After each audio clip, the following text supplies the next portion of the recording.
Welcome to Sacrilegious Discourse. For this is what the Sovereign Lord says. Why do you need prophets to tell people who you are and what you want? If you can justify everything that the God of the Bible has done, then you can justify any of your behavior. A lot of this mentality is trickling into what is now mainstream right-wing Christianity. I am capable of empathy greater than this God of the Bible. This is a Bible that they tell kids. This is the good Lord. This is the good book.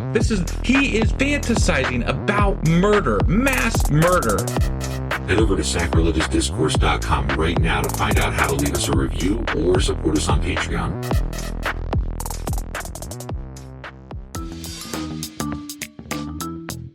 Hey there, sinners and saints. It's your favorite Bible-bashing duo from Sacrilegious Discourse, and we need your help. That's right, folks. We're raising funds for some heavenly equipment and a studio that doesn't sound like it's in the depths of hell. Our current setup, let's just say it's more apocalypse than audiophile. So if you want to hear us dissect the Bible without the background noise of demonic squirrels, chip in a few bucks. We're aiming for $5,000 to upgrade our audio and build a studio worthy of blasphemous banter.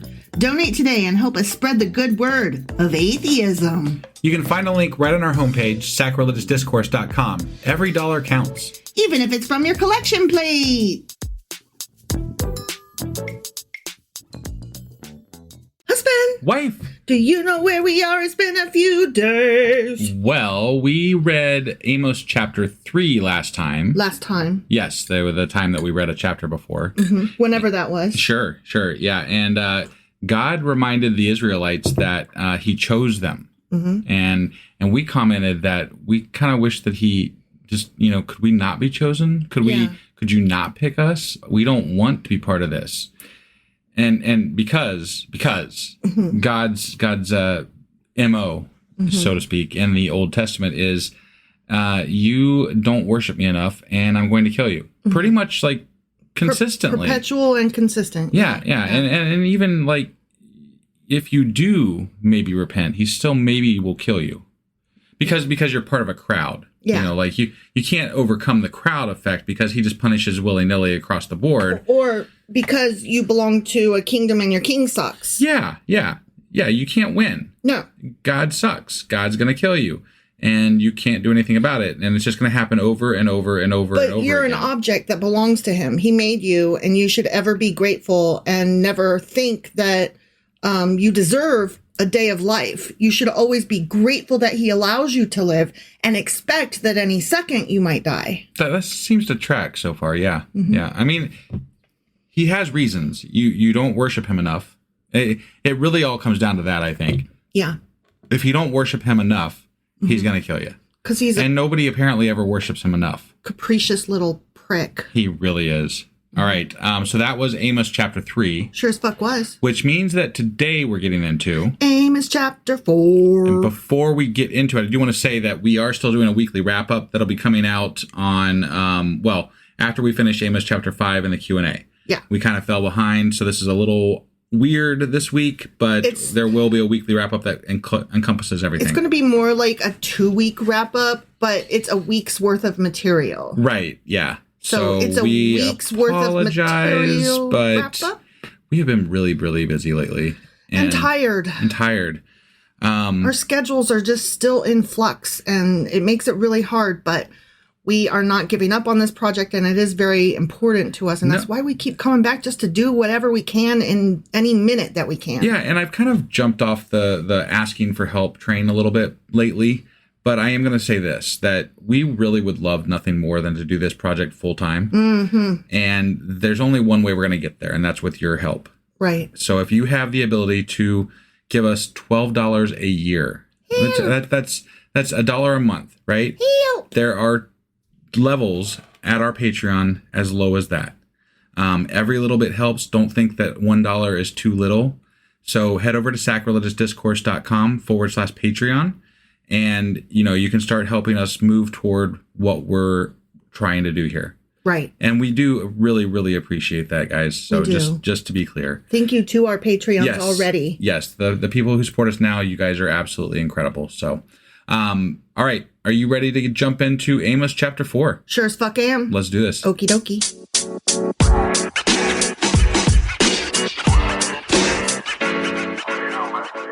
All right, we're about to jump into chapter 4, and it's a continuation from the last chapter. Okay. Yeah. And here's how it starts. I love this. Ready? Yeah. Hear this word, you cows of Bashan on Mount Samaria. You fucking cow. I would love to collect all the points where God like calls his people pieces names. of shit. I'm like, Jesus Christ, this guy's an asshole. You utter trash. Right? You garbage. You mere human. You worm. Just to bring it back out. My God. Oh, yeah. Hear this word, you cows of Bashan on Mount Samaria, you women who oppress the poor and crush the needy, and say to your husbands, bring us some drinks. You women, like how are the women oppressing the poor and crushing the needy? They don't have any fucking rights hardly back then. Like they don't hardly even acknowledge them as human beings. I don't know. I'm going to look into that. But I think it's less about the women and more like the men are doing wrong. The women are doing wrong. Everybody's doing wrong. We've talked about the priest before. Right. But like, okay, look, the women come across as like a convenient scapegoat, like 99% of the time in the Bible. Right. And moreover, like the men are the one making most of the decisions from what I can gather based on what we have read of the Bible. Yeah. Except for Esther when they had to come for her for help. Look, I'm not saying there are actually a lot of accounts that say that they're early on in biblical times that women were more prominent and it kind of diminished over time. But from what we've read in the Bible and from what we understand about the times that we're reading about, the women aren't necessarily big decision makers. Right. But yet they get thrown under the bus the majority of the time as opposed to the men. Because they are items. Right, yeah. And they're a convenient scapegoat. Because if you're talking to a bunch of men, you don't want to call them out directly, right? You don't want to piss them off. Right. So just throw the women under the bus. It's all right. Yeah. You know? Nobody gets offended if you trash their wife. Right, because, yeah. Yeah, of course she's a whore. Whatever. Yeah, it's obviously not my fault. Jeez. Yeah. Right. The sovereign Lord has sworn by his holiness. I swear on myself. That's literally what that said. He swears on himself. And himself, he believes himself. Yeah. Okay. I swear to myself. Jeez. I swear on my own soul to my soul. Yeah. Okay. Yeah. The time will surely come, he says, when you will be taken away with hooks. The last of you with fish hooks. You will each go straight out through breaches in the wall, and you will be cast out toward Harmon, declares the Lord. Okay, that's very specific. Right? Yeah. I don't know. I'll have to look up what Harmon is. I don't know. I don't want to speak out of hand here, but yeah. I thought it was a fishing place, like a fishing, whatever, like they did a lot of fishing there. I feel like it came up before at some point in the Bible. I feel like I've heard the word before, but I don't know. Right. I'm not going to say I know that with definitiveness. We will address it in our Q&A. Sure. What the fuck is Harmon? Right. And why are they going there with fish hooks through a wall? Yeah. All right. So now we're moving on. That continuation from the last chapter is over. Okay. Yeah. Now we're on to our own thing. Go to Bethel and sin. Go to Gilgal and sin yet more. Bring your sacrifices every morning, your tithes every 3 years. He's being very sarcastic here. I gathered, yeah. Like, I'm trying to convey that with my tone, but he's like, sure, go ahead. Do what the fuck ever. Why don't you even do worse? Go ahead. Okay. Burn leavened bread as a thank you offering and brag about your free will offerings. Boast about them, you Israelites, for this is what you love to do, declares the sovereign Lord. Wow. I gave you empty stomachs in every city and lack of bread in every town, yet you have not returned to me. I punched you in the fucking eye and you don't want me. I don't understand it. I don't think, for being a god, he distinctly lacks an understanding of human nature. Of human psychology? Yeah. Like that's not how, you don't hurt people and then expect them to love you. He's the abusive boyfriend who's pissed off that his girlfriend left him, and he goes after her with a bat and is bashing her in with the bat, screaming at her, why won't you come back to me? But he also doesn't even do it directly. He does it through a fucking prophet. Yeah. Like the prophets are the one telling them that he's killing them. Yeah. And then they're like, well, fuck him. Right. And I kind of would be too. Like, who are you to tell me that this guy is an asshole to me because I'm not doing it quite right? What the fuck, man? Yeah. I don't like the condoning of abuse here. No. This book is very victim blamey. You know? No, it is. Does not like. Right. All right, so I fucked you up, and yet you still have not returned to me, declares the Lord. I also withheld rain from you when the harvest was still 3 months away. I mean, I tried to kill you. Listen to all these things I did to torture and punish you, right? And you still don't love me. Jesus. I don't understand. What the fuck's wrong with you? Right? Yeah. I sent rain on one town, but withheld it from another. I'm a cruel piece of shit. Why won't you love me? But what did that one town do? Did they, I mean, were they good? One field had rain, another had none and dried up. People staggered from town to town for water, but did not get enough to drink. Yet you have not returned to me, declares the Lord. Okay, again, going about this the wrong way, man. Correct. Yeah. That is correct. Yeah. Sounds to me like they made the right choice, personally. You know? If shit's going to happen to them either way, thanks, I'll strike out on my own. Right, yeah. Many times I struck your gardens and vineyards, destroying them with blight and mildew. Locusts devoured your fig and olive trees, yet you have not returned to me, declares the Lord. I sent plagues among you as I did to Egypt. I killed your young men with the sword, along with your captured horses. I filled your nostrils with the stench of your camps, yet you have not returned to me, declares the Lord. How many times do you have to kill, torture, maim, starve, drown, drought? Yeah. How many times do you have to do that and then have them not return before you start questioning your own actions? Well, God can't do anything wrong. No, but I'm asking, like it's a legitimate question. If you have created something in your own image and they're not listening to you, or rather you're not talking to them, whatever the case is, when do you examine yourself in that? And this God is not perfect. Let's be honest. Yeah. Right. Like this God is definitely flawed. There are. He does not. Whatever. He's not good. He's not good, and he needs to not. I don't know. It's terrible. Like the things that he claims to take credit for in the name of fixing his people is horrible. Like he can justify mass murder to fix his people. Yeah. And that's just supposed to be okay to us. It's fine. Yeah. Whatever. Okay. I overthrew some of you as I overthrew Sodom and Gomorrah. And by overthrew, I mean, turned over and killed. Yeah, like Sodom and Gomorrah got fucking demolished. Yeah. That's not just overturned. Yeah. Right? Okay. You were like a burning stick snatched from the fire, yet you have not returned to me, declares the Lord. Therefore, this is what I will do to you, Israel. Oh, okay. It's going to be worse. More punishment, yes. Get ready for this. Yeah. And because I will do this to you, Israel, prepare to meet your God. Oh, damn. Okay. That's not over the top. Finally, I guess you're going to show yourself after you torture, punish, kill, maim, starve. Drown in drought. Right, yeah. He who forms the mountains, who creates the wind, and who reveals his thoughts to mankind, who turns dawn to darkness and treads on the heights of the earth. The Lord God Almighty is his name. The end. Okay. I'm going to get you. He turns dawn to darkness. That's not just science. No. Right. The sun didn't go down as it always does. Right, yeah. Yeah, and he treads on the highest mountains. Maybe that's why you're not supposed to have like altars up there on the high places. That's his like stomping ground.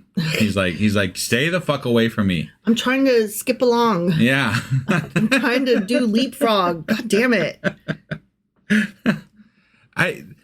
This is a lot of punishment that he constantly tells them how shitty they are. Yeah. Calls them names. Yeah. And punishes them in like the absolute worst ways, and then says, why don't you love me? I would think that a God who knows everything, omniscient, you know, would understand psychology and would understand basic human decency. And we've talked about that before, right? Like, and this is the phrases. These are the things I've heard from people who are, Christian or whatever. They're like, well, different errors require different handling with regard to. That's why God changed, and he couldn't teach them better. Right. He allowed them to be the way. But I don't think that human nature has really changed dramatically, even in 2,000-3,000 years. Like the essential way that a human operates and responds to pain and suffering and things like that. Torture is torture, regardless what century. Right. Yeah, you peel my skin off. I don't care if it's the medieval times. I don't care if it's the BC times. That shit gonna hurt. Right. Yeah. granted, we know a lot more than people 3,000 years ago, 2,000 years ago, 1,000 years ago, but we respond to punishment the same, essentially the same way. Yeah.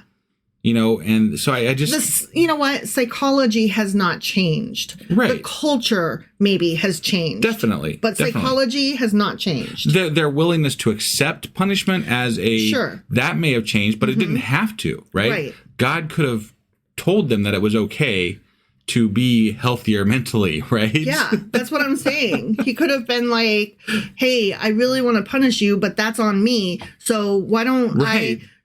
get one of my horn and speakers, right? Yeah. And microphone, and let's sit down and hash this out. Right. Like, I feel like I've been a really shitty parent, and let's like group share this, like group thought, what are some ideas? Sure. What are some ways we can do this better? Yeah. To where you give me what I need, which is, pure adulation and fear at all times. And I give you what you need, which is to be allowed to live without being in constant fear. I mean, to be fair to God, they didn't have self-help sections back then. But God did. Well, but I mean, no, God had his own thoughts, right? He's omniscient. He had access to the self-help sections that would be. I mean, because if we assume that. Omnitemporal as well. Sure. I guess if we were going to take that as the way things are. I'm just playing the game that I was given. The game I Right. was given is that he knows all and is outside of time. Yeah. Therefore, he has access to every self-help section that has ever existed and will ever exist. Right. So he knows psychology and he's choosing not to do it. Therefore, he's a piece of shit. Yeah. Sorry, that's the way that goes. And if he doesn't know psychology, he's kind of a shit god. If he doesn't know psychology, then he's not omnitemporal, and you misspelled the rules of the game. Right. Like, I'm just trying to play by your rules, guys. Yeah. So anyway, that was a bunch of shit. It sure was. This God sucks, as usual. He does. All right. Well, that was Amos chapter 4. Sure as fuck was. And we will be back tomorrow, for sure, with... Amos chapter 5. All right. We'll see you then. Bye.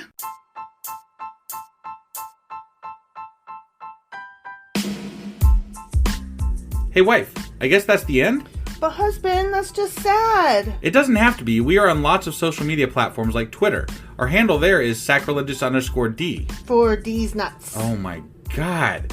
Stop doing that. Anyway, we're also on Facebook, Instagram, and Pinterest. There's a link to all of our social media sites at our website. Ooh, we have a website? Yeah, it's sacrilegiousdiscourse.com, where you can also find a link to our merch shop. We have a merch shop? Yep, we have podcast-themed clothing, mugs, notebooks, and more, as well as an atheist and science-themed products. Wow, our fans should really go check that out right now. Definitely. They can get in touch with us by sending an email to sacrilegiousdiscourse@gmail.com. But before they do that, we could really use some help. Oh yeah? With what? Well, it's not free running the podcast, and we need some financial support in order to get better equipment, which will free up time so we can concentrate on our podcast and our fans. Okay, so what should they do? Head over to patreon.com/sacrilegiousdiscourse and sign up as a contributor on our podcast. Supporters there receive additional bi-weekly episodes that we record just for our Patreon members for as little as $2 a month. Also, we'd really appreciate it if you would like and subscribe on whatever platform you're using. And Apple Podcast reviews help us out tremendously. Like and subscribe. Leave an Apple review. Join us on Twitter. Support us on Patreon. That's a lot of instructions. Don't forget to say thanks. Thanks. Okay, bye.